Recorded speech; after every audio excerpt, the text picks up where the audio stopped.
কোরআনের কিসের বলেন তো? আল্লাহর ঘোষণা যখন কোরআনের আলোচনা আরম্ভ হয়, এক নম্বরে চুপ থাকবা, দুই নম্বরে শুনবা। দুইটাই ফরজ, চুপ থাকাও ফরজ, শোনাও। আপনারা যারা চুপ আছেন একটা ফরজ আদায় করছেন, যারা শুনতে দিচ্ছে না ওই জন্য একটু একটু খেয়াল করে শোনেন। যে যুবকরা আজকের এই আয়োজনে সম্পৃক্ত, কত মানুষ ফতোয়াবাজি করেছে 2-3 দিন যে উনি জামাত ইসলামী করে, উনি জামাত ইসলামী থেকে নমিনি হয়েছে, উনি এসে কি বলবে।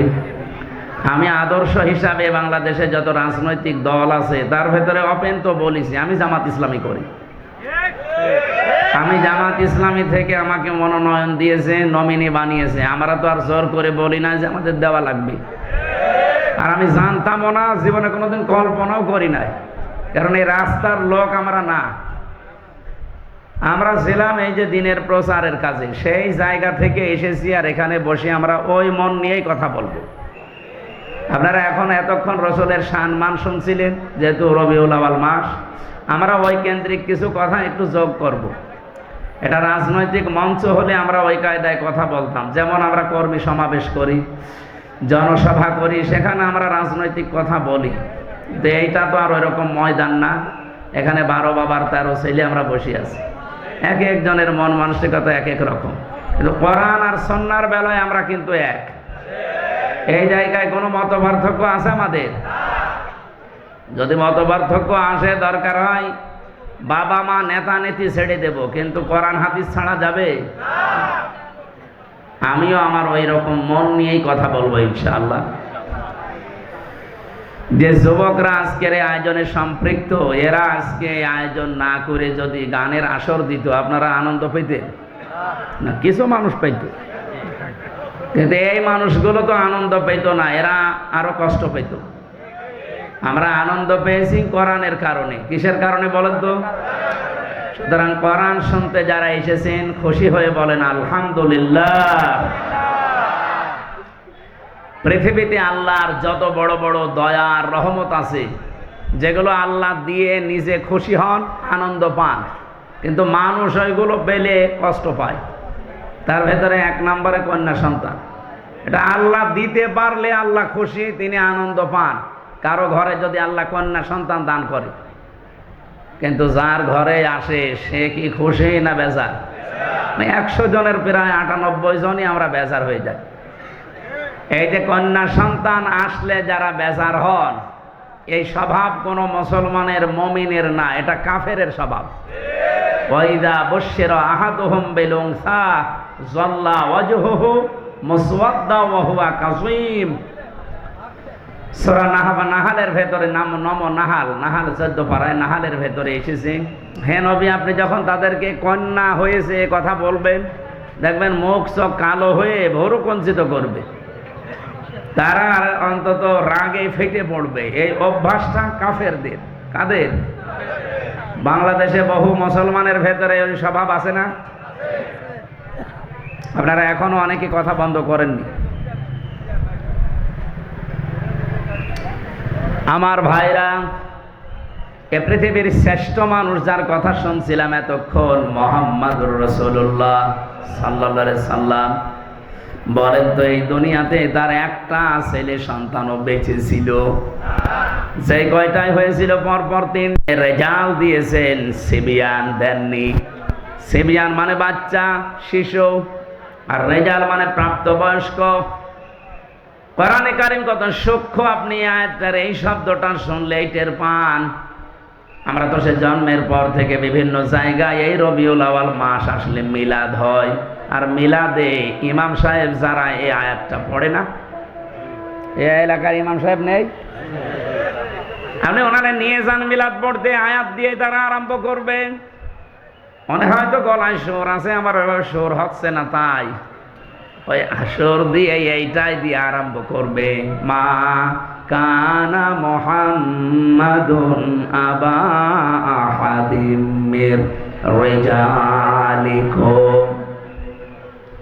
মুহাম্মদের পৃথিবীতে কোনো অ্যাডাল্ট, কোনো প্রাপ্তবয়স্ক পুরুষের পিতা ছিলেন না। বলেন তো এই শব্দটা যদি আল্লাহ পাক এখানে সিবিয়ান লাগিয়ে দিতেন, রিজাল না দিতেন, ওই জামানায় যারা কাফের, যারা আল্লাহর নবীর ভুল ধরতো, কোরআনেরও ভুল ধরার চেষ্টা করত, এই আয়াতটা শোনার পরে তারা ভুল ধরতো কি? নিজের কাছেই তো সিবিয়ান দিলে আমি এখনই ভুল ধরতাম। এই যে টনি বেলাওয়ারের এক শালিকা লরেন বোথ, এই মহিলা ইরানের তেহরান বিমানবন্দরে এসেছিল আমেরিকা থেকে। মহিলা আসার পরে একজন মুসলমানের কাছে কোরআন শরীফ নিয়ে 53 জায়গায় লাল দাগ দিয়েছে। সংবাদ সম্মেলন করে বলছে আমি 53 জায়গায় ভুল পেয়েছি। কি চেষ্টা করে তারা বলেন তো? আমি বাইরের দেশগুলোতে যেখানে আমারে নিয়ে যায়, সফরে গেলে আগে বিশ্ববিদ্যালয়ে যাই, সিঙ্গাপুরে, মালয়েশিয়া, থাইল্যান্ড, যত দেশে আমারে নিয়ে গেল এ পর্যন্ত আমি আগে যে দেখি ও দেশের ভার্সিটি, বিশ্ববিদ্যালয়ে যাওয়ার পরে পরিচিত কাউকে পেলে, কয়েকদিন আগে সৌদি আরবে আমার এক বন্ধু ওখানে পড়ে, ওরে বললাম যে দোস্ত নিয়ে চলো আমার এই লাইব্রেরিতে। আগে লাইব্রেরিতে গিয়ে আমি চিন্তা ভাবনা করে দেখি যে এখানে কি ধরনের বই পড়ানো হয়, পাওয়া যায়। আমার কুষ্টিয়া বিশ্ববিদ্যালয়ের যে লাইব্রেরি, মনে হয় 2 মিনিটে ঘুরে শেষ করে দেওয়া যাবে। মালয়েশিয়া ইন্টারন্যাশনাল ইসলামিক ইউনিভার্সিটি, যেটা, ওর লাইব্রেরি যত বড়, আমি পুরাটা এলাকা ঘুরে দেখেছি, কুষ্টিয়া বিশ্ববিদ্যালয়ের চাইতে কমপক্ষে 20 ডবল বড় হবে, এত বড় এরিয়া। একটা বিশ্ববিদ্যালয় যদি আমাদের দেশের বিশ্ববিদ্যালয়ের চাইতে 20 ডবল বড় হয়, তার ক্যাম্পাস, তার লাইব্রেরি কত বড় হতে পারে? আপনি বই খুঁজবেন, নিজে যে অমুক বই পেয়ে যাবেন না, কম্পিউটারে টিপ দেওয়া লাগবে, কত তালায় আছে, কত কামরায় আছে, কত তাকে আছে, কত লাইনে আছে, ওটা লেখা উঠবে, ওই জায়গায় যে ওই বই পাবেন। তাছাড়া যদি নিজের মন মতো যে খুঁজতে চান, আমার মনে হয় আপনার জীবন শেষ হয়ে যাবে, এত বই সেখানে। বড় বড় বিশ্ববিদ্যালয়গুলো যে আমি এই ছোট্ট জীবনে দেখেছি, ওরা যত বই থাকুক না কেন, সবার উপরে আল কোরআন এইটা ওখানে লিখে দেয়। যে সমস্ত দেশে মুসলমান কম, যেমন সিঙ্গাপুরে 100 জনের মাত্র 5 জন মুসলমান, 95 জন সেখানে কাফের, বিভিন্ন জাতির লোক আছে, মুসলমান না। থাইল্যান্ডে ওই রকম মুসলমান হয়তো 2-3%, বাকি সবগুলোই তারা কাফের। আমার এক বাজারে নিয়ে গেল থাইল্যান্ডে, বাজারে যে দেখি গোশত বিক্রি করছে, সামনে তাকালাম দেখি শুধু মাথা। জিজ্ঞাসা করলাম ইংরেজিতে ওনারে যে কি এটা, আমারে বলছি ডগ। ডগ মানে একটা দুইটা না, প্রায় 15-20টা ডগ মাথা কেটে রেখে দিয়েছে। ওরা তো আর বিসমিল্লাহির রহমানির রহিম বলেনি, এক কোপে আলাদা করে ফেলেছে। সাপ, বড় বড় সাপ জিয়ানো আছে, শুধু মাথা কেটে যে মাছের মতো পিস পিস করে। এইরকম একটা দেশেও বিশ্ববিদ্যালয়ের দিকে তাকান, কত হাজার হাজার বই তাদের আছে, নিচের থাকে, ওপরে যেটা আছে সেই জায়গায় আছে দি হলি কোরআন। জোরে বলছো। ওরা আর কিছু না করুক, নতুন কোন তথ্য যদি বের করতে চায়, কোরআন ছাড়া সম্ভব না। কিয়ামত পর্যন্ত পৃথিবীতে যত রকমের বিজ্ঞানী আসবে, সে আস্তিক হোক আর নাস্তিক হোক, কিছু যদি নতুন দুনিয়াকে দিতে চায়, মাস্ট বি তাকে কোরআনের কাছে ভিক্ষা চাওয়া লাগবে। কথা বুঝতেছে? কি গবেষণা তাদের জীবনে আছে। এই যে লরেন বুথ বলছিলাম, এই মহিলা অনার্স মাস্টার্স করার, কোরআন পড়তে 1 দিন 2 দিন করে পড়ে নাই, 3 বছর একাধারে পড়েছে। আর আমার মতো আনাকম জানাকমও পড়ে নাই, পড়েছে একেবারে বুঝে বুঝে। এক একটা শব্দের অর্থ বের করেছে একাধিক, কোন শব্দ কোন জায়গায় অ্যাপ্রোপ্রিয়েট হয়, কোন জায়গায় কোন শব্দ মিলতে পারে, এইরকম বুঝে বুঝে কোরআন পড়েছে। 53 জায়গায় যে লাল দাগ দিয়েছে, আন্দাজে না, বুঝে শুনে দিয়েছে। কিন্তু আল্লাহর ইশারা, যেখানে ও লাল দাগ দেয়, শেষ পর্যন্ত মুসলমানও হয়ে গেছে। জিজ্ঞাসা করছে যে আপনার ধর্ম খ্রিস্টান, তামাম পৃথিবীতে সবচাইতে বেশি মানুষ বাস করে খ্রিস্টান ধর্মে। আপনি সেই বাপদাদার ধর্ম বাদ দিয়ে এ পৃথিবীতে মুসলমানদের ধর্ম এমনিতেই মানুষ দেখতে পারে না। এদেরকে টেরোরিস্ট বলা হয়, জঙ্গি বলা হয়, সন্ত্রাসী বলা হয়। আর আপনি এই ধর্ম মেনে নিলেন মানে? লরেন বোধহয় দিন জানিয়েছে, আমি মুসলমানদের চেহারা দেখে, তাদের আচরণ দেখে মুসলমান হচ্ছি না, আমি মুসলমান হয়েছি আল্লাহর কোরআন দেখে। আমি 53 জায়গায় লাল দাগ দিয়েছিলাম, ঠিক। এতদিন শুনতাম যে মুসলমানের কোরআনে কোনো ভুল নেই, কিন্তু আমার দৃষ্টিতে আমি পেয়েছি আল্লাহর দয়া আমার উপরে, আল্লাহর ইশারায় যেখানেই লাল দাগ দিয়েছি, ভুল ধরেছি, দেখি তার পরের আয়াতে বা পরের সূরাতে ওই আয়াতের জবাব আমার আল্লাহ 1500 বছর আগেই দিয়ে দিয়েছে।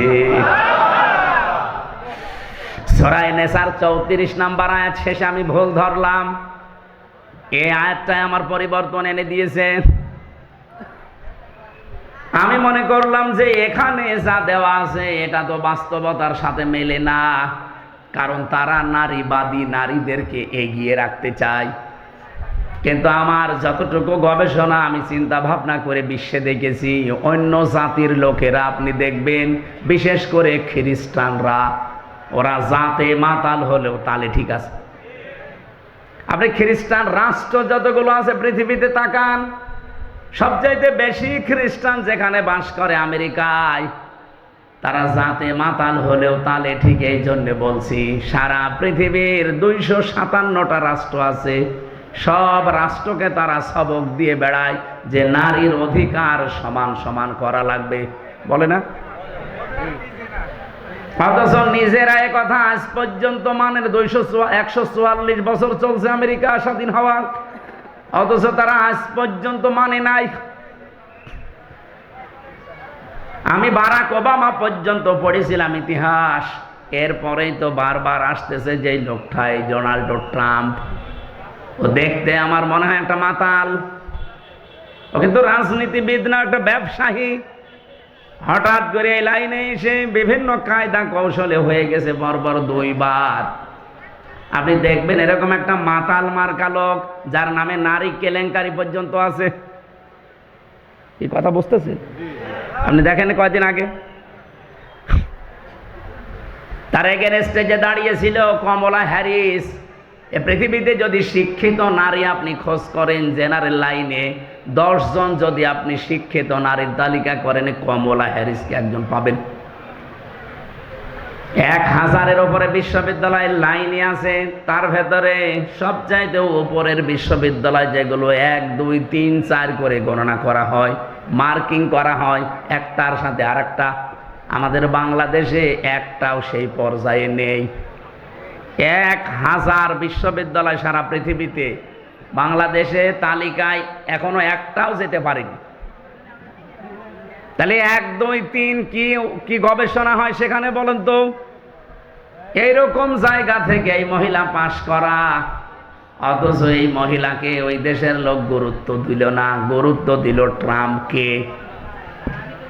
নবীজির হাদিস পড়েছিলাম, ক্বালান নাবিয়্যু সাল্লাল্লাহু আলাইহি ওয়াসাল্লাম, লা ইউফলিহা কওমুন ওয়াল্লাহু আমরুহুম ইমরাতুন, বুখারী শরীফের হাদিস।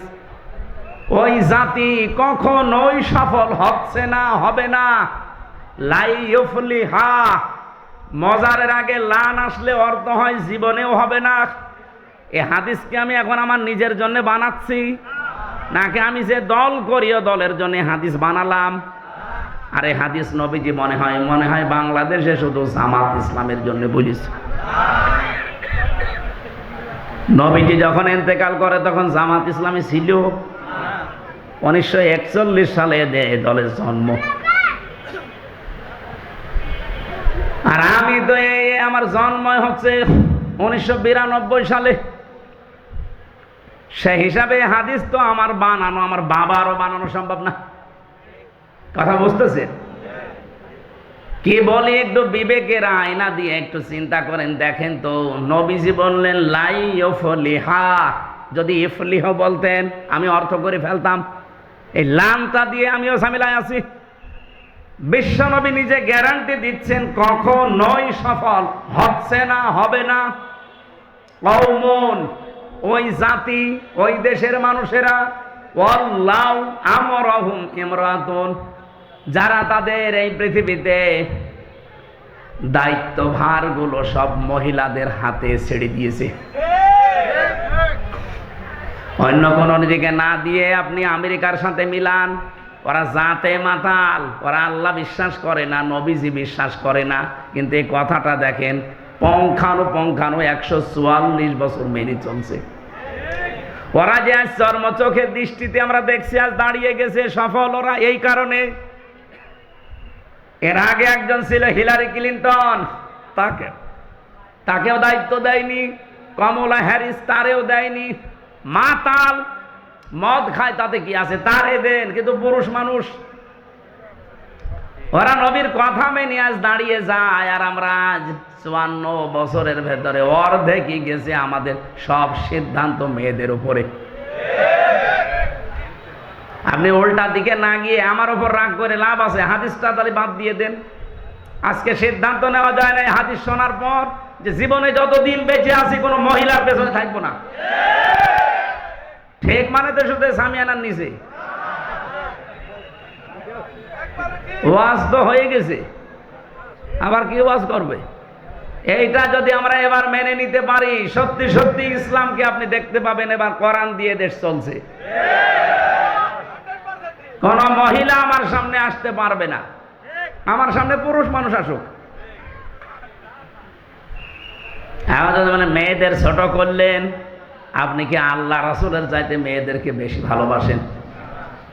বিশ্ব নবী জানিয়েছেন পৃথিবীতে আমার কাছে 3টা জিনিস খুব বেশি ভালো লাগে, একটা নামাজ, একটা সুগন্ধি, আর একটা মেয়ে মানুষ। এই মেয়ে লোক বলতে গিয়ে তিনি ইমরাতি দিয়েছেন, আমার স্ত্রী। আমার স্ত্রী আমার কাছে ভালো লাগে। আমাদের কাছেও নামাজ অনেকের ভালো লাগে, অনেকের লাগে না। অনেকের কাছে সুগন্ধি ভালো লাগে, অনেকের কাছে আবার দুর্গন্ধ ভালো লাগে। ওই যে বিড়ি খায়, এটাকে সুগন্ধ। অনেকের কাছে স্ত্রী ভালো লাগে, নিজেরটা বাদ দিয়ে অন্যেরটা। না এই এলাকায় সব নেই আছে, মানে এই যে পরকীয়া প্রেম করে কারা? পরকীয়া প্রেম যারা করে এরা কি নিজের বর সাথে না অন্যের বর সাথে? আমার ভাইরা, এই জন্য আল্লাহ রাসূলের চাইতে বেশি মর্যাদা আপনি জীবনেও দিতে পারবেন না মহিলাদেরকে। আন্দাজে যা বলছেন ওটা আপনার নিজের স্বার্থে, দলীয় স্বার্থে। যে কথা বলছিলাম, এই যে এই মহিলাটা খ্রিস্টান সবচাইতে বেশি পৃথিবীতে, তারপরেও তিনি যখন বলেন আমি দেখলাম যে আমার নিজের ভুলই ধরা পড়ে যাচ্ছে একটা একটা করে, এই সেই আয়াতটাই বলছিলাম, সূরা নিসার 34 নম্বর আয়াত, আর রিজালু কাওয়ামুনা আলান নিসা। আমি পুরুষদেরকে বানিয়েছি অভিভাবক আর মেয়েদেরকে বানিয়েছি তাদের আজ্ঞাবহ। কিন্তু আজ আমাদের দেশে অনেকে সিস্টেম পুরো উল্টিয়ে ফেলেছে।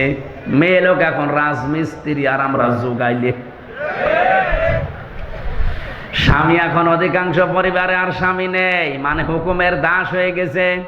সব পরিবারে না, বহু পরিবারে আমি দেখেছি স্বামী আন্দাজে নামে আছে শুধু, অথচ স্বামীর যে মর্যাদা এ পৃথিবীতে নবীজি জানিয়েছেন।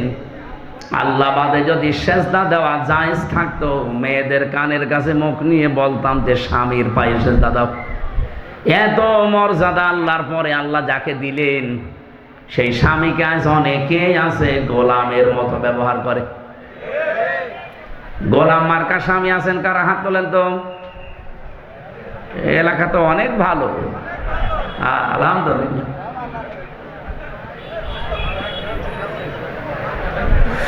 আমার ভাইরা, বিশ্বনবী যে জানিয়েছে এই পৃথিবীতে সবচাইতে বেশি আল্লাহ পাক খুশি হন ওই সময় যখন তিনি কোনো ঘরে মেয়ে পাঠান, নারীকে দেন। কন্যা সন্তান যখন কোনো ঘরে পাঠান তখন তিনি বেশি আনন্দ পান, খুশি হন। আমি যে কথা বলতে চাই আয়াত দিয়ে, বিশ্ব নবীকে আল্লাহ যদি সিবিয়ান না দিয়ে, রেজাল না দিয়ে সিবিয়ান দিতেন, আমরা তো আর কোরআন নিয়ে পড়ে থাকি না। যারা ভুল ধরার চেষ্টায় আছে অহরহ, তারা এই আয়াতি ভুল বের করতো যে মোহাম্মদ নাকি ছোট শিশুদের পিতা না। তাহলে এই যে তাহের, আবুল কাসেম, ইব্রাহিম, এগুলো কি? এরাও তো ছোটবেলায় মরে গেছে।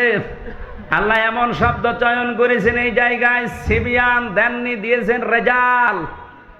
অথচ সে জন্মের পর থেকে অনেকে আয়াত আমরা মিলাদে পড়েছি, এখানে যে তথ্য আছে অনেকে আমরা জানি না। তাহলে কত সেনসিটিভ জায়গা কোরআনের প্রতিটি আয়াত। আমার আল্লাহ রেজাল ব্যবহার করে মানুষের মুখের ওপরে কাদা দিয়ে দিয়েছেন যে না, মুখ খুলতে পারবি না। কোরআনের ব্যাপারে ভুল ধরা দূরের কথা। যালিকাল কিতাবু লা রাইবা ফি, এখানে ভুল তো দূরের কথা, সন্দেহের লেশ পর্যন্ত নেই। বলেন সুবহানাল্লাহ। আল্লাহ তাহলে রেজাল দিয়েছেন সিবিয়ান না দিয়ে। তিনি প্রাপ্তবয়স্ক কোন পুরুষের পিতা ছিলেন না দুনিয়ায়। পিতা ছিলেন শিশুদের, ছোট বয়সে তার ছেলেগুলো সব বিদায় নেয়। যতগুলো সন্তান তার দুনিয়ায় বেঁচে ছিল, মুরব্বী পর্যন্ত হয়ে গেছে অনেকে, সেগুলো সব মেয়ে। জাইনাব, রোকাইয়া, উম্মে কুলসুম, ফাতিমাতুজ জহরা রাদিয়াল্লাহু তাআলা আনহা, এগুলো সব পুরুষ না মহিলা? বলেন বলেন। এবার আমি একটা হাদিস এখানে শোনাতে চাই। নবীজি বলেন, হে পৃথিবীর মানুষেরা, যার মেয়ে আছে মেয়ের বাবাকে গালি দিবা না। আল্লাহ নবী কিন্তু কোনো দিন এ কথা বলেন না যে ছেলের বাবাকে গালি দিবা না। আমি আপনাকে ছেলের বাবাকে গালি দিতে বলছি না, কিন্তু আজ স্পেশাল ভাবে মেয়ের বাবাকে গালি দিবা না এ কথা আল্লাহর নবী বললেন। কারণ আমি মুহাম্মদ নিজে মেয়েদের বাবা। মেয়ে যাদের আছে আপনি গ্যারান্টি নিতে পারেন, শুধু 3টা কাজ যদি করতে পারেন ওর পেছনে আল্লাহ পাক আপনাকে এই ওসিলায় একটা জান্নাত দেবে। 1 নম্বরে তার একটা সুন্দর অর্থবোধক নাম রাখা লাগবে। এমন নাম রেখে দিয়েছে, ও নাম শুনলে কুকুর পর্যন্ত হাসে। আধুনিক এমন এমন নাম এখন বের হচ্ছে। এই জন্য আপনি ইসলামী এবং অর্থবোধক নাম রাখবেন মেয়েদের। 2 নম্বরে শুধু নাম রাখাই শেষ না, এর পেছনে আপনি খরচ করবেন আপনার সাধ্য মতো দিন শেখাতে। আপনার মেয়ে হাফেজা হবে, আপনার মেয়ে ইঞ্জিনিয়ার হবে, ডাক্তার হবে, কোনো অসুবিধা নেই, কিন্তু তাকে প্রথমে কোরআনে কারিমের জ্ঞানটা এমন ভাবে দেন ও বড় হয়ে যেন দুর্নীতি না করে। এগুলো যাদের ভেতরে আছে, আপনার মেয়ে যদি ডাক্তার হয়, রাজশাহীর ডাক্তার ফাতেমা সিদ্দিকার মতো হবে। আপনার মেয়ে যদি বিশ্ববিদ্যালয়ের শিক্ষিকা হয়, আমি বহু বিশ্ববিদ্যালয়ের শিক্ষিকা দেখেছি, এই মানুষগুলো সূর্যের আলো পর্যন্ত তাদেরকে দেখতে পায় নাই, অথচ তারা ভার্সিটির শিক্ষিকা। আর আপনার মেয়ে প্রাইমারির মাস্টার, ওর আগা থেকে মাথা পর্যন্ত শুধু সূর্য না, এলাকার সূর্যরাও দেখে। এই জন্য তাকে এমন জ্ঞান আপনি প্রথমে দিয়ে দেবেন, ও যখন এই দায়িত্ব পালন করুক দুর্নীতি করবে না। আপনি দেখেন আগে কিন্তু 5 এবং 8-এ 100 মার্কের কোরআন ছিল, হাদিস ছিল, ফিকহ ছিল, ইসলামী ইতিহাসগুলো ছিল 100 মার্কের বৃত্তি পরীক্ষায়। কিন্তু আমাদের দুর্ভাগ্য, আগে যারা দায়িত্ব ছিল এই 15 বছরে ওরা এই বৃত্তি পরীক্ষায় 100 মার্ক কোরআন হাদিস তুলে দিয়েছে। আরে পরীক্ষার জন্য অনেকে পড়ে না, সেটা যদি সিলেবাসে না থাকে ও জীবনে হাত দেবে। আগে সেই 3 যখন পড়তাম তখন গারে সুরের ঘটনা পড়তাম। হযরতে আবু বকর সিদ্দিক নবীজিকে রাতের বেলা পাহারা দিয়েছিলেন, পড়তাম আর ওই সময় বুঝতাম না, তারপরও মন লাগিয়ে দিতাম যে কি কি হয়েছে দেখি। আবু বকরের ওপর একটা আলাদা ভালোবাসা জন্ম নিত যে নবীর জন্য এত কিছু করেছে। ওখানে শিক্ষায় দেখবেন 2-3 লাইন আবার লেখাও ছিল যে হযরতে আবু বকর নবীজির জন্য একটা দিন একটা রাত এই কষ্টটা করার কারণে আল্লাহ এত বেশি খুশি হয়েছিলেন, কিয়ামত পর্যন্ত আমরা যারা দুনিয়ায় আসতে পারি সবার নেকি যদি এক পাল্লায় দেন, হযরতে আবু বকর নবীজির জন্য এক রাতে যে কষ্ট করেছিলেন, ওই এক রাতের কষ্টের সমান যে সওয়াব, ওই সওয়াবের পরিমাণ হবে না। আবু বকরের প্রতি এমনি একটা আলাদা ভালোবাসা তৈরি হয়ে যেত, সেইগুলোই যদি এখন তুলে দেয় তে ভালোবাসা জন্মাবে কি করে? এই জন্য সিলেবাসে যারা ছিল শিক্ষা ব্যবস্থায়, ওরা যাতে মাতালগিরি করলো, ওরা কিন্তু তালে ঠিক ছিল।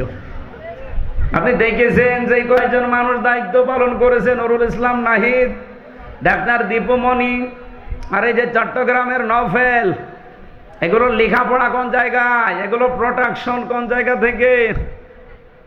সর্বশেষ যে লোকটা দায়িত্ব ছিল এই মহিউদ্দিনের ছেলে নওফেল, চট্টগ্রামের শিক্ষা মন্ত্রণালয় ছিল, ওর পড়া ভারতের রামকৃষ্ণ। যারা রামকৃষ্ণ থেকে পড়ে এসে আমাদের মুসলমানের 92% মুসলমানের দেশের শিক্ষা ব্যবস্থায় শিক্ষামন্ত্রী হবে, অত কোরআন হাদিস পড়াবে। এই জন্য 100 মার্কের ছিল, আবার তুলে দিয়েছে, দরকার নেই। আমরা চাই আবার এই দেশে সকালবেলা ফজরের পরে কোরআনের আওয়াজ বিভিন্ন ঘর থেকে আসতে থাকবে। এটা চান না?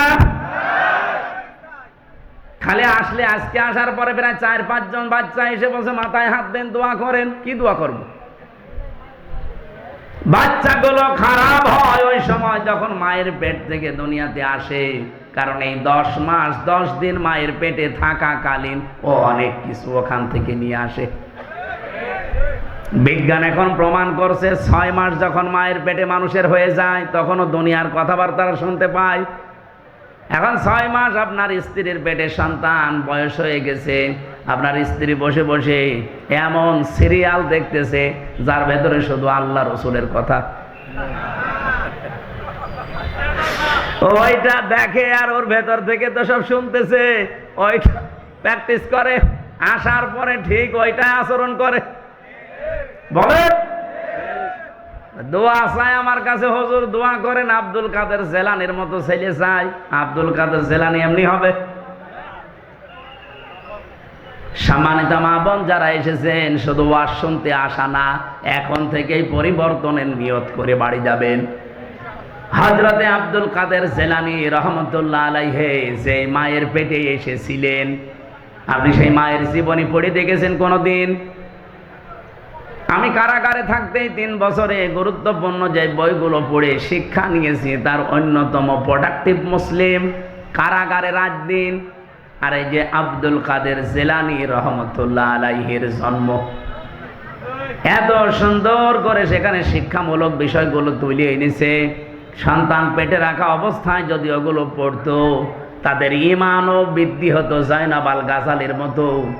আব্দুল কাদের জেলানির মায়ের নাম ফাতেমা, এই মেয়েটার মতো আমাদের মেয়েদেরও মায়েদেরও ঈমান মজবুত হতো। বাসর রাতে স্বামীকে ডাক দিয়ে বলছে, স্বামী দাঁড়ান, আপনি আমার কাছে আসা থেকে একটু বিরত থাকেন। আমার বাবা কিন্তু আপনাকে বলেছিল আমি নাকি অন্ধ, আমি নাকি বোবা, আমি নাকি ন্যাংড়া। আর ঠিক বলেছে আমার বাবা। আপনি যে বাসর রাতে আমার কাছে আসতে যে ফিরে গেলেন ভয়তে, আপনি বিয়ের আগেই তো শুনেছিলেন যে আমি অন্ধ, অথচ আমার চোখ এখন ভালো। আপনি শুনেছিলেন যে আমি নাকি ন্যাংড়া, অথচ আমি হাঁটতে পারি। আপনি শুনেছিলেন আমি কিছু শুনতে পাই না, কালা, অথচ আমি আপনার কথা শুনতে পাচ্ছি। আপনি শুনেছিলেন আমার বাবার কাছে আমি বোবা, কথা বলতে পারি না, অথচ আমি আপনার সাথে টকিং করছি। আমার বাবা যা বলেছে সত্য বলেছে, এই কারণে আমি যখন প্রাপ্তা বয়স্ক হয়েছি, তার মানে মেয়েরা প্রাপ্ত বয়স্ক হয় ওই সময় যখন তাদের শরীর খারাপ হয়। কথা বুঝতেছেন? মেয়েরা যারা এসেছেন, সম্মানিত মা বোনেরা, আপনাদেরকে বলছি, একটা মেয়ে মানুষ ওই পর্যন্ত প্রাপ্ত বয়স্ক হয় না, প্রাপ্তা। মেয়েদেরকে প্রাপ্তা বলা হয়, পুরুষ প্রাপ্ত।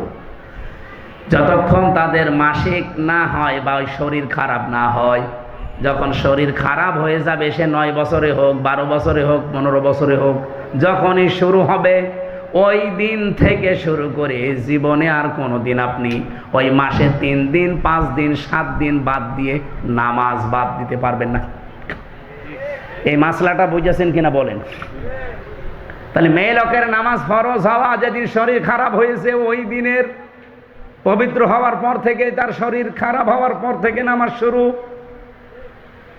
হ্যাঁ, প্রতি মাসে মাসে আপনি 3 দিন 7 দিন 10 দিন পর্যন্ত নামাজ না পড়ে থাকতে পারবেন যখন শরীর খারাপ থাকবে। তো শরীর ভালো হয়ে গেলে বাকি সময় কোনো দিন আপনি আর নামাজ বাদ দিতে পারবেন না। অনেকের মেয়ের হয়তো 10 বছর 12 বছর 13 বছরের শরীর খারাপ হয়, কিন্তু বাবা তো আর জানে না, মা তো এই বিষয়গুলো জানে। ও নামাজ না পড়ে ফজরের সময় ঘুমিয়ে আসে, বাবা তো আর জানে না যে আমার মেয়ের অবস্থা কি। মা কিন্তু সব জানে। বাবা যে ডাক দিয়ে বলবে যে ফরজ নামাজটা পড়ে ঘুমা, বলতেও পারে না। এই জন্য মা বোন যারা এসেছেন, আপনার দায়িত্ব এটা, স্বামীকে হয় জানিয়ে দেবেন যে এই মাস থেকে তার এই শরীরের অবস্থা, আগামী থেকে তার নামাজ কিন্তু আর কাজা করা হারাম, ফরজ নামাজ পড়াই লাগবে। আমি এই মাসলাটা বোঝাতে পেরেছি কিনা বলেন তো? বলেন বলেন। আমাদের বাবাদের দরকার নেই, আমরা বাবারা শুধু আদেশ দেওয়ার ক্ষেত্রে থাকলে হবে। বড় ভাই যারা আমরা আছি, বাবা যারা আছি, আদেশ দেওয়া পর্যন্ত থাকলে হবে, কিন্তু দায়িত্ব পালন করা লাগবে মায়েদের আর বড় বোনদের। মারা এবং বড় বোনেরা যারা আছেন, অবশ্যই আপনার বোন হোক আপনার মেয়ে হোক, তার শরীর যেদিন খারাপ হবে ওর পর থেকেই তার নামাজ কি ফরজ। এর আগে পর্যন্ত কিন্তু নামাজ ফরজ ছিল না। এর আগে পর্যন্ত সে 10 বছর হোক 12 বছর হোক 15 বছর হোক, এর আগে পর্যন্ত যদি নামাজ পড়ে থাকে সওয়াব হলে আপনার হবে, ওই মেয়েটার সওয়াব হবে না। কিন্তু এরপর থেকে নামাজ পড়লে সওয়াব, না পড়লে কবিরা গুনাহ, আর আপনি আদেশ দেননি, আপনারও গুনাহ। স্বামীকে ডাক দিয়ে বলেছেন, স্বামী আমার বাবা বলেছিল আমি নাকি অন্ধ। হ্যাঁ, আমি অন্ধ। আমার এই প্রাপ্তা বয়স্ক হওয়ার পর থেকে, মনে করেন 12 বছর, এই 12 বছরের পর থেকে এই বিয়ের এখন চলছে আমার 18 বছর। এই 6টা বছরে কোনো দিন আমি যে বোবা, আমার বাবা বোবা বলেছে, কারণ এই মুখ দিয়ে আমি কোনোদিন গীবত করি নাই। আমার বাবা বলেছে আমি নাকি অন্ধ। হ্যাঁ, আমি পরপুরুষের চেহারা এই অন্তত এই প্রাপ্তা বয়স্কর পর থেকে বিয়ে পর্যন্ত দেখি নাই। আমি ন্যাংড়া এই কারণে বলেছি, আমার এই পা দিয়ে এমন কোনো হারাম কাজে আমি যাই নাই যেটা কবিরা গুনাহ হয়। আমি এমন কোনো কথা এই কান দিয়ে শুনি নাই যে কথায় কবিরা গুনাহ হয়, তার মানে গীবত, এগুলো আমি শুনি না। আমার বাবা আমার উপরে আস্থা রেখে এই 6 বছর সে দেখেছে, এই কারণে বলেছে আমার মেয়ে অন্ধ, বোবা, কালা, ন্যাংড়া।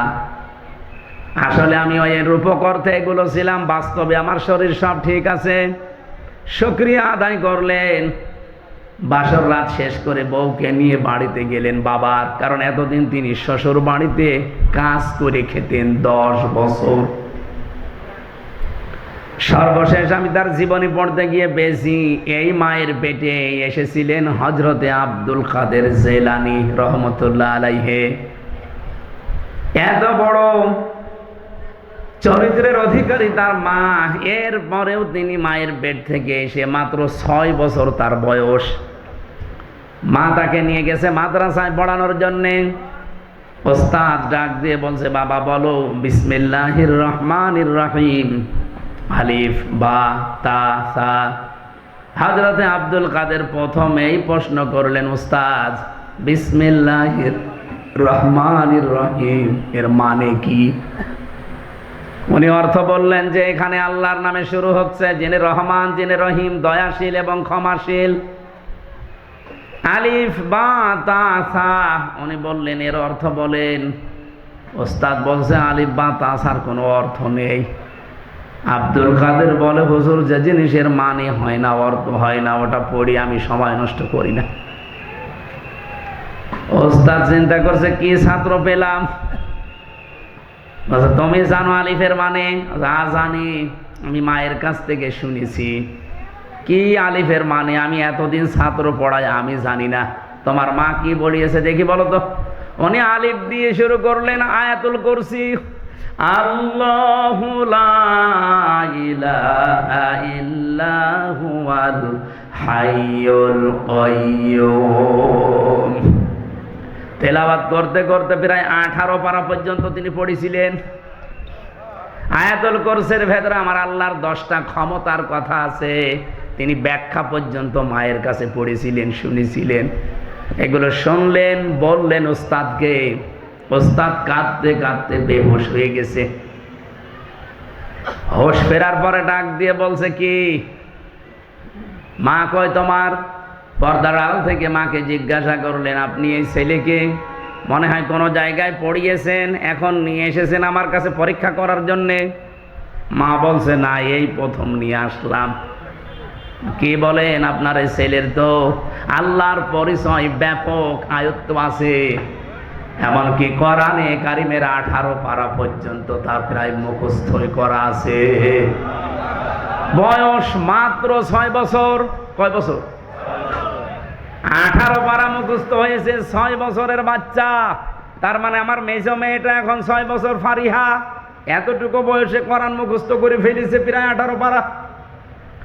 কথা শোনার পরে মায়ের তো আনন্দ করার কথা, খুশি হওয়ার কথা। মা আমার কান্না আরম্ভ করলেন। ওস্তাদ কান্নার আওয়াজ শোনার পরে জিজ্ঞাসা করেন, আপনি কাঁদেন কেন? আপনার তো সৌভাগ্য। মা ডাক দিয়ে বলে, উস্তাদ কাজী, আমি এই জন্য, আমি নিজেও কোরআনের হাফেজা, আমি নিজেও কোরআন পড়াটাই হালকা বুঝি। এই সন্তানটা আমার পেটে আসার পর থেকে আমি অধিকাংশ সময় আমার মুখে কোরআন রাখতাম। আমি উঠান ঝাড়ু দিয়েছি, আমার মুখে আল্লাহর কোরআন। আমি ঘর ঝাড়ু দিয়েছি, আমার মুখে আল্লাহর কোরআন। আমি খাবার দাবার স্বামীকে দিয়েছি, আমার মুখে আল্লাহর কোরআনই থাকতো। সন্তানটা জন্ম নেওয়ার পরে আমি ফজরের নামাজ পড়ে ওরে শুয়ে রাখতাম, পাশে বসে বসে তেলাওয়াত করতাম। দেখতাম আমার সন্তান আব্দুল কাদের আমার মুখের দিকে তাকিয়ে মুখ মিলাচ্ছে।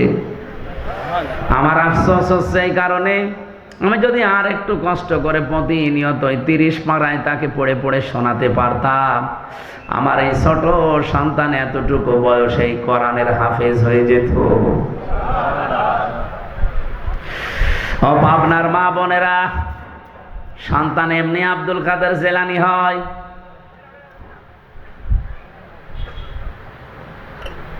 এখানে আমি যেটা বোঝাতে চাচ্ছিলাম, কন্যা সন্তান এই পৃথিবীতে মানুষকে আমার আল্লাহ দিয়ে তিনি নিজেই আরশে বসে বসে আনন্দ করেন, আর তিনি নিজেই খুশি হন। আপনি যখন এই মেয়েটার সুন্দর একটা অর্থবোধক নাম রাখার পর তার পেছনে খরচ করবেন সাধ্য মতো, মনে করবেন এটা আমি আল্লাহর রাস্তায় সাদগা করছি। কোন ছেলের পেছনে খরচ করলে সাদগা হয় এটা আমি পাইনি, কিন্তু মেয়েটার পেছনে যদি খরচ করেন, তাকে দিন শিক্ষা দেন, 3 নম্বরে তাকে সৎ পাত্র দেখে পাত্রস্থ করেন। নবীজি বলেন, কিয়ামতে আল্লাহ যখন আমারে জান্নাতে দেবে, তিনি এইভাবে দেখিয়েছিলেন, পাশাপাশি আমার পাশে ওই মেয়েটার দায়িত্বশীল মা বাবা আমার সাথে থাকবে। এই জন্য অর্থবোধক নাম রাখবেন মেয়ের, এমন নাম রাখবেন না যেটা শুনলে কোনো অর্থ পাওয়া যায় না। সেদিন একটা দোকানের নাম, তার মেয়ের নামে দেখলাম মাহিদা। মাহিদা মানে বিভিন্ন জায়গায় আমি দোকানের নাম সাইনবোর্ডে দেখি ফুলজান স্টোর, অথবা লেখা আছে আসিয়া স্টোর। না, আইন সাদিয়া, আসিয়া শব্দের শাব্দিক অর্থ অবাধ্য, আর হামজা দিয়ে আসিয়া মানে বাধ্যগত বান্দি, সৌভাগ্যশালী। তাহলে আসিয়া না আসিয়া? হ্যাঁ, আসিয়া হামজা দিয়ে। খালি উচ্চারণের ভেতরে পার্থক্য হয়ে গেলে দেখেন অর্থ আকাশ পাতাল দিয়ে গেছে। আসিয়া মানে সৌভাগ্যশালী, আর আসিয়া মানে অবাধ্য। ফুলজান মানে ঘুনিয়ে ধরা। ওরে মাহিদা রেখেছে। জিজ্ঞাসা করলাম মাহিদা স্টোর কি? বলে আমার মেয়ে হয়েছে, তার নামই আমি দোকান দিয়েছি। খুব ভালো লেগেছে নামটা আমার। কোথায় পেয়েছেন? মাহিদা। আচ্ছা, কোরআন শরীফ পড়তে গিয়ে পেয়েছি বিসাল মাহিদ, মিহাদ। এই মিহাদ থেকে শেষে আবার জবর দেওয়া আছে।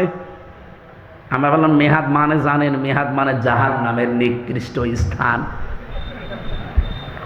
কোরআন শরীফ পড়ে নাম পালাম, তাও 2 নাম্বার নাম, নাম পাল্টাবো। নাম পাল্টিয়ে এখন আমি তারে দিয়েছি জামিলা লিখবেন। জামিলা মানে আপনার মেয়ে যেহেতু সুন্দরী, আপনি মেহার না দিয়ে দিবেন জামিলা মানে সুন্দরী। সুন্দর একটা অর্থবোধক নাম রাখার পরে এই মেয়েটাকে যদি আপনি সাধ্য মতো খরচ করে তাকে দিনের শিক্ষা দিয়ে, দুনিয়ার শিক্ষা দিয়ে, সাথে একটা পাত্র দেখে পাত্রস্থ পর্যন্ত করে দিতে পারেন। কোরআনে কারিমে আল্লাহ যেখানে জন্মের কথা দিয়েছেন দেখবেন আগে মেয়ে লোকের নাম দিয়েছেন, ইয়াখলুকু মা ইয়াশা ইয়াহাবু লিমান ইয়াশাউ ইনাসা ওয়া ইয়াহাবু লিমান ইয়াশাউ যুকুর। আল্লাহ পাক ইয়াহাবু লিমান ইয়াশাউ ইনাসা দিয়েছেন। ইনাসুন মানে মেয়ে লোক, কন্যা। ও পাবনাবাসী, আল্লাহ ছেলের নাম দিলেন না কেন? আল্লামা আলুসি রুহুল মাহানি রুহুল বায়ান এই তাফসিরের ভেতরে তিনি ব্যাখ্যা করতে গিয়ে লিখেছেন, আল্লাহ পাক সবচাইতে বেশি ভালোবাসে মেয়েদেরকে, এই জন্যে তিনি মেয়ে দিয়ে আরম্ভ করেছেন আয়াতটা। জোরে বলেন সুবহানাল্লাহ। তাহলে আল্লাহ সবচাইতে বেশি খুশি হন, আনন্দ পান দুনিয়াতে ওই সময় যখন কারো ঘরে মেয়ে আসে, কন্যা সন্তান আসে। কিন্তু দুনিয়ার মানুষ এইটাই খুশি না বেজার? আমরা ইনশাল্লাহ খুশি হব মেয়েদের এই হকগুলো আদায় করার মাধ্যমে জান্নাতুল ফেরদাউস পর্যন্ত আমরা যেন যেতে পারি। বলেন আমিন। রবিউল আউয়াল মাস আসলে আমরা যেহেতু নবী নিয়ে পাগল হয়ে যাই, সেই নবীকে নিয়ে একটা আয়াত পড়েছি মাত্র, সূরা আরাফ 157 নম্বর আয়াত। এখানে প্রায় কমপক্ষে 13টা জিনিস আছে। প্রথম 3টা পরিচয় দেওয়া আছে নবীজির, এরপরে 6টা কাজ করা লাগবে আমাদের, 6টা গুণাগুণ দেওয়া আছে বিশ্বনবীর। পরিচয় দেওয়ার পরে গুণাগুণ দিয়েছেন, বৈশিষ্ট্য। এরপরে শেষের দিকে আমাদের জন্য করণীয় 3টা কাজ আল্লাহ দিয়েছেন। এই 3 3 6 আর ওদিকে 6 কত? বলেন। আর ওই শেষের শব্দটা সৌভাগ্যশালী হওয়ার জন্য আপনাকে মাস্ট বি দুনিয়ায় এই 12টা কাজ করা লাগবে। রবিউল আউয়াল মাস যেহেতু এসেছে, আমরা এই আয়াত থেকে নবীজির মাধ্যমে কিছু নিতে চাই। আল্লাহ যেন আমাদেরকে সহজে অল্প সময়ে কিছু নেওয়ার সুযোগ দান করেন। বলেন আমিন। সূরা আরাফ কোন সূরা বলেন তো? আরো জোরে বলেন, কোন সূরা? আরাফ। 206টা আয়াত আছে, মাত্র এক আয়াত পড়েছি, 157 নম্বর আয়াত। নামকরণ বলছি আগে। আপনারা কি বিরক্ত হচ্ছেন নাকি? এই যারা কি চলে যাচ্ছে এরা কি?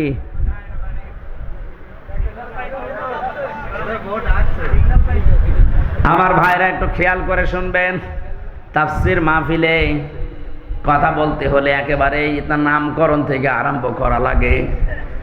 আরাফ শব্দের শাব্দিক অর্থ আমরা জানি, ওই যে আরাফাতের ময়দান না, এটা শুধু আরাফাতের ময়দান না। আরাফ শব্দের শাব্দিক অর্থ উঁচু।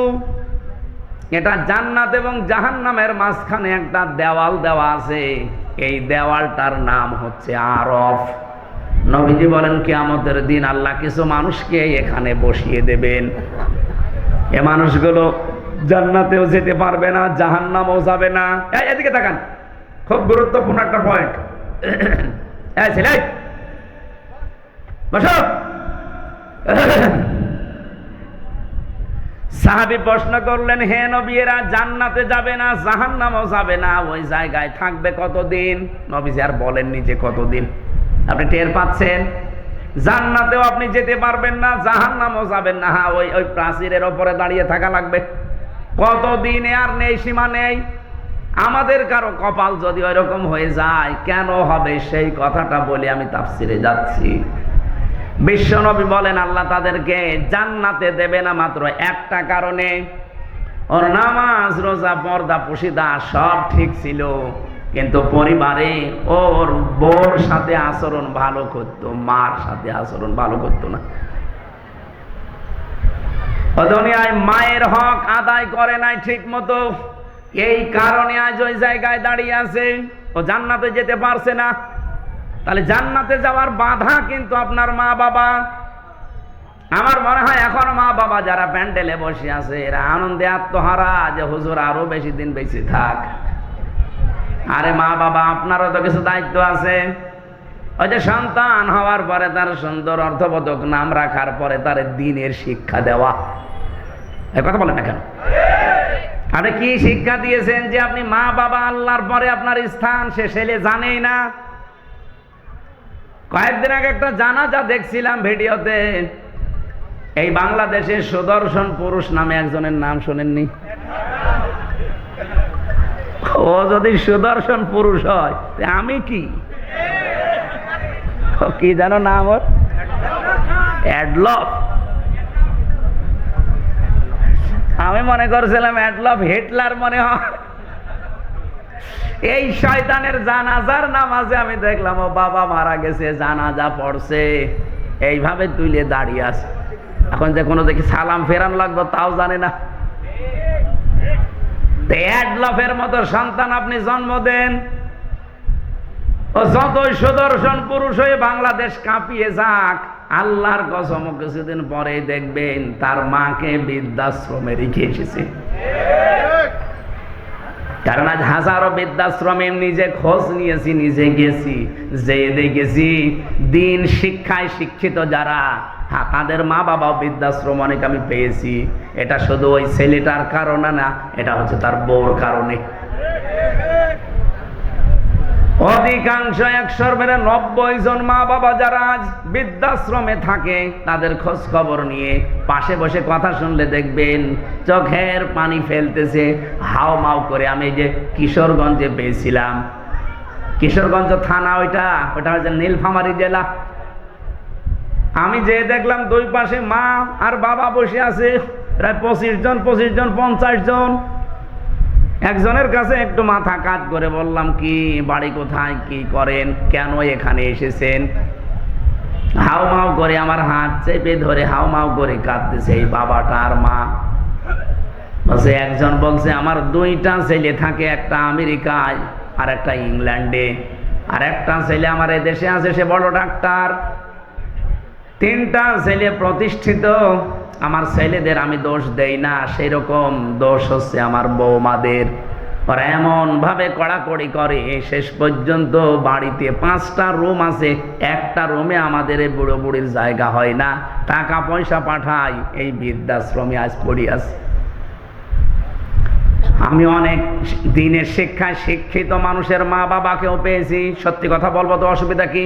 আমার গায়েও পড়তে পারে, পড়ুক, কিন্তু তারা শুধু দায়ী না। যে সমস্ত মাওলানা বলেন এই দিন শিক্ষায় শিক্ষিত ভাইরা তাদের মা বাবাকে বাধ্য হয়ে রেখে এসেছে শুধুমাত্র তাদের পরিবারের সন্তান আর বউর কারণে। আমি এক কলেজের অধ্যাপককে দেখেছিলাম, সে দিনের শিক্ষায় শিক্ষিত, আবার জেনারেল, কিন্তু মাকে যখন বৃদ্ধাশ্রমে রেখেছে প্রায় 3 মাস হয়ে গেছে, খোঁজ খবর মাঝে মাঝে নিতে যায়। আর আজকে কর্তৃপক্ষ তারে খবর দিয়েছে যে আপনার মা মনে হয় বাঁচবে না, সর্বশেষ আপনি একটু শেষ দেখা করেন।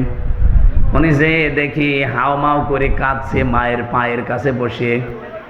ওর মা বলছে, কান্না বন্ধ কর, আমার সময় আর বেশি নেই, আমি মনে হয় বিদায় নেব। তবে তোর একটা কথা বলি, আমি যখন মারা যাব তখন তুই আমার মাথার উপরে যে ফ্যানটা আছে এটা ভালো না, ঘোরে না। এই কথা বলে কারা এখানে? আশ্চর্য তো, মানুষ কথা শুনছে আর ওরা কথা বলছে মানে। এই কমিটিতে যারা আছেন আপনারা নিজের নীরবে ঠিক করেন। মঞ্চের পেছনে কারা? ওরা কারা? কান ধরে 2-1টা করে দেন, দিয়ে এখান থেকে বিদায় করে। মা ওরে বলছে ফ্যানটা পাল্টিয়ে দিবি। এ কথা বলতে বলতে দেখলাম জিজ্ঞাসা করছে কান্না জড়িত কণ্ঠে, মা কেন? কেন মানে? আমি তো তোর ছোটবেলা থেকে পর্যন্ত মানুষ করে দেখেছি, তুই তো গরমে থাকতে পারিস না, তুই যে ফ্যানটা আজ 3 মাস আমার মাথার ওপর এটা ঘোরে না, তুই আমার সাথে শেষ বয়সে যা করলি আমার মনে হচ্ছে কিছুদিন পরে তোর এখানে আসা লাগবে। তোর তো ফ্যান ছাড়া ঘুম হবে না, তোরে আমি খুব ভালোবাসি, আগে থেকে সতর্ক করলাম, ফ্যানটা পাল্টিয়ে নতুন ফ্যান আগে লাগিয়ে দিস, তাহলে তোরই ভালো হবে। এ কথা বলে ওর মা মরে গেল।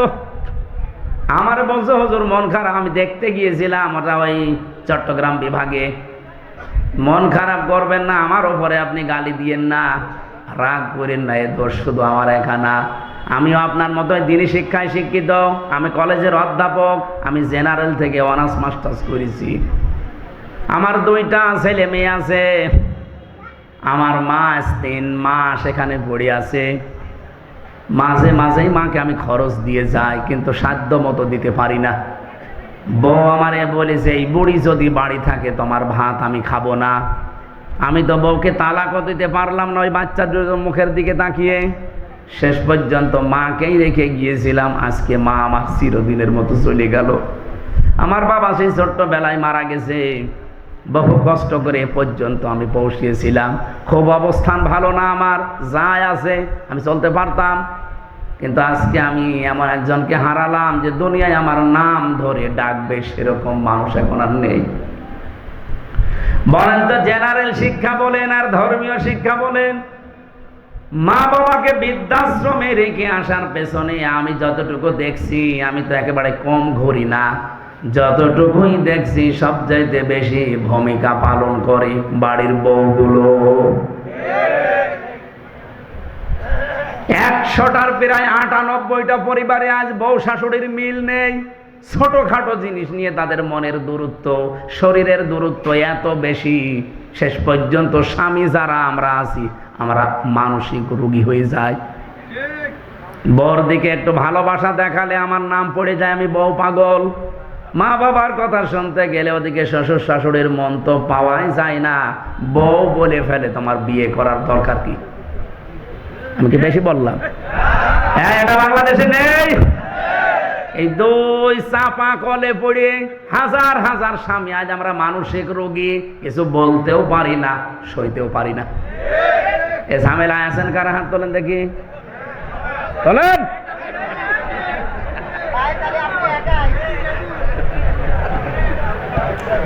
এটা রেকর্ড হচ্ছে, সারা বাংলাদেশে যাচ্ছে, পেছনে যারা মেয়ে লোক বসে আর অত শুনছে, সারা পৃথিবী এখন ছড়িয়ে যাচ্ছে। হাতে পায়ে ধরে মাদেরকে বলছি, বিশেষ করে বউদেরকে বলছি, আল্লাহর কসম আপনি জান্নাতে যেতে পারবেন না যতক্ষণ শ্বশুর শাশুড়িকে নিজের মা বাবার মতো মনে না করবেন। আরে নিজের মা বাবাও তো আপনার কাছে থাকলে জীবনও আপনি এরকম ঝাড়ি দিতে পারবেন, এরকম মন খারাপ করতে পারবেন? 24 বছর, 25 বছর, 28, 30 বছর পর্যন্ত হামজার পেছনে এই মেয়ে লোকটা শ্রম দিয়েছে নিঃস্বার্থ ভাবে। এই পুরুষ লোকটাই রোদে পুড়ে পুড়ে পিঠের চামড়া কালো বানিয়ে ফেলেছে এই হামজার জন্যে। আর আপনি 3 কথায় এসে 3 দিনে আপনি পাল্টিয়ে গেলেন। আপনি নিজের শুধু ক্ষতি করছেন না, এই স্বামীর মন থেকে তো উঠে যাচ্ছেনই। আপনি দেখবেন স্বামীরা সবচাইতে জড়ানো জিনিসকে বেশি ভালোবাসে। আরে পৃথিবীতে সবচাইতে বেশি আমরা পুরুষ যারা আছি, আল্লাহর কসম আমি কোরআন হাতে নিয়ে বলতে পারি, আল্লাহ রাসূলের পরে আমি সবচাইতে বেশি ভালোবাসি আমার মা আর বাবাকে। আর এই মা বাবার সাথে যে জিনিসই জড়িয়ে থাকে তাকেও বেশি ভালোবাসি। এই জন্য যদি স্বামীর মন পেতে চান, আপনি স্বামীর মা বাবার সাথে কন্যার মতো জড়িয়ে যাবেন, তাহলে এমনি আপনাকে মন থেকে ভালোবাসবে। কথা বলেন ঠিক কিনা? আরো জোরে বলেন।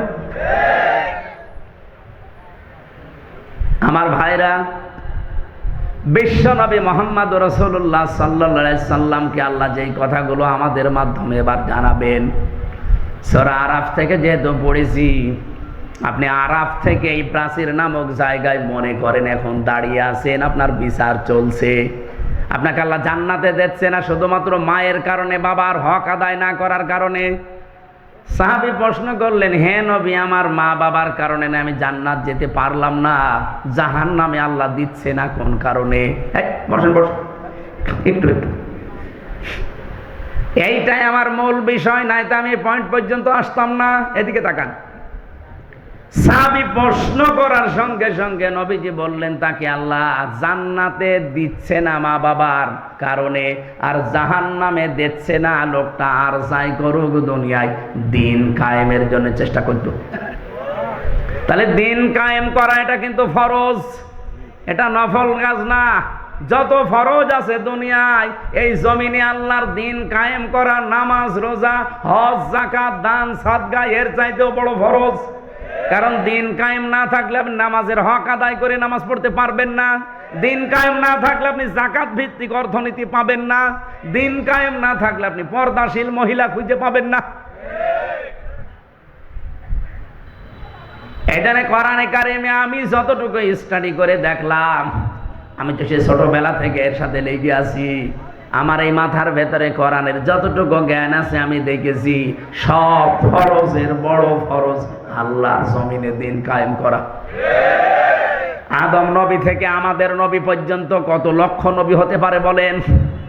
আমি অন্তত ছোট জীবনে যত নবীর জীবনী পড়েছি, শুধু 2 জন নবীর জীবনী বাদ দিয়ে প্রত্যেকটা নবীর জীবনের শেষে পেয়েছি আন আকিমুদ্দিন, দিন কায়েম করো। একজন হযরত আদম আলাইহিস সালাম আর হযরত সুলাইমান নবী, এরা 2 জনে, আদম নবীর সময় তো মানুষজনই ছিল না, আর সুলাইমান নবী তার বাবার কাছ থেকে রাজত্ব পেয়েছিলেন, তিনি আর কি কায়েম করবেন? আর বাকি যত নবীর জীবনী পড়লাম, প্রতিটি নবীর জীবনের মিশন এবং ভিশন ছিল যে দিন কায়েম করা লাগবে। ওয়ালা তাতাফাররাকু ফি, আল্লাহ বলেন মতপার্থক্য করা যাবে না এ বিষয়ে। আপনি যা করেন করেন, আপনি তাবলীগ করবেন করেন, আপনি জামাত ইসলাম করবেন করেন, আপনি পীর মুরিদি করবেন করেন, জিকির করবেন করেন, দরবার খুলে বসে আছেন করেন, যা করবেন আপনার জীবনের যেন টার্গেটই থাকে যে জমিনের দিন কায়েম করা লাগবে। এ বিষয়ে যদি আপনার মন খারাপ হয়, ফতোয়াবাজি করেন যে না এটা দুনিয়ার কাজ, এটা রাজনীতি, সূরা সূরা 25 নম্বর পারা 13 নম্বর আয়াত, এটা 3 নম্বর পৃষ্ঠার 11 না 10 9 নম্বর লাইনে আছে, মাঝের অংশে পাবেন এতটুকু, কাবুর আলাল মুশরিকিনা মা তাদউহুম ইলাই। আল্লাহ পাক বলেন, হে নবী আপনি যাদেরকে ওদেরকে ডাকেন দিন কায়েম করো জমিনে, এটা শুনলে সবচাইতে বেশি মন খারাপ হবে তাদের যারা মুশরিক। বাংলার মুসলমানেরা, নামাজের কথা বললে আপনি আমাকে দোয়া করেন, ভালো কথা বলেন, রোজার কথা বললেও আপনার কাছে আমি ভালো, জমিনে যে আল্লাহর দিন কায়েম করা লাগবে এটা বললে আপনার কাছে রাজনীতি মনে হয়, দুনিয়ার কাজ মনে হয়। আপনি বিশ্বাস করতে পারেন যে কোনো কায়দায় আপনার দ্বারা মনে হয় শিরিক হচ্ছে। শিরিক করলে মানুষ যেহেতু মুশরিক হয়, আর দিন কায়েমের কথা শুনলে রাগ হবে, মন খারাপ হবে, খারাপ লাগবে কাদের? মুশরিকদের। বলেন বলেন, এ বাংলাদেশে দিন কায়েমের কথা বললে আপনার রাগ হয়, আপনি কি মুশরিক? বলেন। আমি তো স্টেজগুলোতে এসে আমার বাবার আইন কায়েম করো বলি না, বলি আল্লাহর বিধান কায়েম করা লাগবে। কারণ এইটা কায়েম হলে এই দেশে ডাকাতি থাকবে না, চুরি থাকবে না, জাকাত ভিত্তিক অর্থনীতি কায়েম হয়ে যাবে, ঠিক বাড়ি বাড়ি জাকাতের সম্পদ পৌঁছিয়ে যাবে। জাকাত নেওয়ার জন্য তখন পাড়া খেয়ে মরা লাগবে না। এদেশের সম্পদ বাইরের দেশে শুধু হাত পাতা লাগবে না, যে টাকায় আছে এদেশের সম্পদ আছে, শুধুমাত্র জাকাত ভিত্তিক অর্থনীতি কায়েম করে দেন, এ দেশটা ঠিক 1 বছরে আবার দাঁড়িয়ে যাবে। আর বাইরের মুসলমান দেশ 57টা, তারা তো বিভিন্ন কায়দায় আমাদের দেওয়ার জন্য রেডি হয়ে আছে। আমি মালয়েশিয়া গিয়েছিলাম, সৌদি আরবে ছিলাম, এই দেশটার চাইতে 14 ডবল বড় এই দেশটা। যেখানে যেখানে মিশেছি তারা জানে যে এই পৃথিবীতে সব চাইতে বেশি মুসলমান বাস করে ইন্দোনেশিয়ায় আর বাংলাদেশে। জাকাত ভিত্তিক অর্থনীতি কায়েম করেন না কেন? তারা জাকাত পাঠাবে, ওই টাকাগুলো, নিজের টাকাগুলো, নিজের সম্পদগুলো আপনি শুধু মানুষের দ্বারে দ্বারে জাকাত ফরজ পৌঁছিয়ে দেবেন। 1 বছরের ভেতরে দেখবেন ওই মানুষটা আর ভিক্ষা করবে না, মানুষের চাঁদাবাজি, ছিনতাই, চুরি না। ও নিজের যখন কর্মসংস্থান পাবে, পেটে খাবার থাকবে, তখন ঠিক ভালো রাস্তায় চলবে। বাংলাদেশ জামাত ইসলামের কোন মানুষ চাঁদাবাজি করে না, ছিনতাই করে না, রাহাজানি করে না। এই কারণে করে না। আপনি দেখবেন এই মানুষগুলো যাই হোক, গরিব হোক আর ধনী হোক, আর একটা কাজ আছে। এই যে এই লোকটা জামাত ইসলাম করে, ও কাপড় সেলাই করে খায়, দর্জি। দর্জি তাতে কি হয়েছে? পায়খানা সাফ করলেও সে মানুষ। আমি কাজ করে খাই, আমি মানুষেরটা আত্মসাৎ করি না। বাংলাদেশ জামাত ইসলামীতে এই দেশে যত মানুষ আছে দেখবেন, সে ধনী হোক, গরিব হোক, মধ্যপন্থার হোক, তার যে কোনো একটা কাজ আছে। আমি জামাত ইসলামী করি, এই যে ওয়াজ আমার কাজ না, এটা আমার দায়িত্ব, কিন্তু আমার একটা আলাদা কাজ আছে। আমার একটা ব্যবসা, দুইটা ব্যবসা আছে, একটা বইয়ের, একটা কাপড়ের। যদিও সরাসরি আমি সময় না দিলেও আমার লোক রাখা আছে, আমার শালাটা কাজ করে, আমার আর কর্মচারী দিয়ে কাজ করি, আমার কর্মজীবন আছে, আমার ব্যবসা আছে, লাভ লস আছে। এই জন্য আমার সাদাবাজি করা লাগে না, আমার ছিনতাই করা লাগে না, আমার টেন্ডারবাজি করা লাগে না। অথচ যে মানুষগুলোর কর্মজীবন নেই, তাদের কর্মজীবনই এই রাজনীতি। বলেন তো, তার কোনো কর্মজীবন নেই, কোনো কাজ নেই, ওর কাজই রাজনীতি করা। সে মেম্বার হয়ে, চেয়ারম্যান হয়ে, মেয়র হয়ে, এমপি হয়ে ও মেরে খাবে নাকি? আকাশের দিকে তাকিয়ে থাকবে? এই কারণেই কুষ্টিয়ার কথা বলছি। আগস্টের 5 তারিখের পরে যে এই সেপ্টেম্বর আরম্ভ হচ্ছে কালকে থেকে, এই 1 বছর 26 দিনের একটা জরিপ, শুধু কুষ্টিয়ায় বহু মানুষ হাজার হাজার কোটি কোটি টাকা শুধু চাঁদাবাজি করিস। ওই জামাত ইসলামীর একটা লোকের বিপক্ষে এটা তোলেন তো, সারা বাংলাদেশ দিয়ে দিলাম। যান, আপনার বিরুদ্ধে কথা আসে কেন? কর্মজীবন তৈরি করেন, দরকার পায়খানা সাফ করেন, রাস্তা ঝাড়ু দেবেন, যে কোনো কাজে থাকবেন। শয়তান আপনাকে দিয়ে উল্টা পাল্টা কাজ করাতে পারবে না, কারণ কাজ যখন নেই তখনই শয়তান তার টার্গেট করে। আপনাকে আমি ভালোবাসি, আপনার আখেরাত যেন নষ্ট না হয়।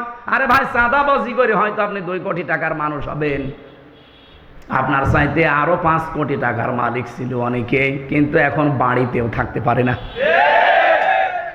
আমি নিজে সাক্ষী, 620টা বাড়ি একজন মন্ত্রী ছিল।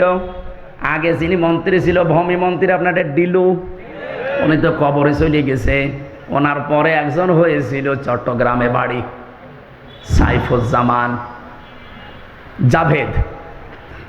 একবার বাইরের দেশে গেলাম, সিঙ্গাপুরে না মালয়েশিয়া যেন, হোটেলে উঠেছি, নিচতলায়। হোটেল তো অনেক বড় বড় হোটেল, লিফটে নামা লাগে, 20 তলা, 25 তলা, 30 তলা, 118 তলা পর্যন্ত আছে মালয়েশিয়াতে। চিন্তা করলাম একটু নিচে যাই তো দেখি কি অবস্থা। নিচে এসে দেখি ওয়েটিং রুমে 2 জন শয়তান গল্প করছে। আমি গেছি, আমারে তো চিনে ফেলেছে, বলছে হুজুর সালাম আলাইকুম। ঠিক আছে, কি এখানে? হুজুর আমরা আগেই পালিয়েছি। অবস্থা দেখি আমরা আগেই পালিয়েছি। পালিয়ে আপনি এখানে কেন? আসি আমি। কত নাম্বার কামরায় আছেন? আসি এই হোটেলে আসি। আপনি কত নাম্বারে আছেন? আমার তো আর ওর মতো ভয় নেই, বললাম অমুক নাম্বারে আছি। আপনি এখানে হোটেলে এসে থাকেন, অথচ শুনেছি নাকি এই দেশে আপনার সাহেব পাড়া আছে, সিঙ্গাপুরে আপনার নিজের ফ্ল্যাট আছে, থাইল্যান্ডে আপনার বাড়ি আছে, আমেরিকায় বাড়ি আছে, কানাডায় বাড়ি আছে, আর বাংলাদেশের বিভিন্ন জেলায় সব মিলে সরকারি তালিকায় তার 620টা বাড়ি। আমার বাবার একটা বাড়ি মাত্র। তাই আমি এই 1 বছরের ভেতরে মনে হয় 2 মাসও বাড়ি থাকতে পারি না, 10 মাসে আমার রাস্তায় কাটে। আর আপনার 620টা বাড়ি কবে থাকবেন? আমারে বছর থাকা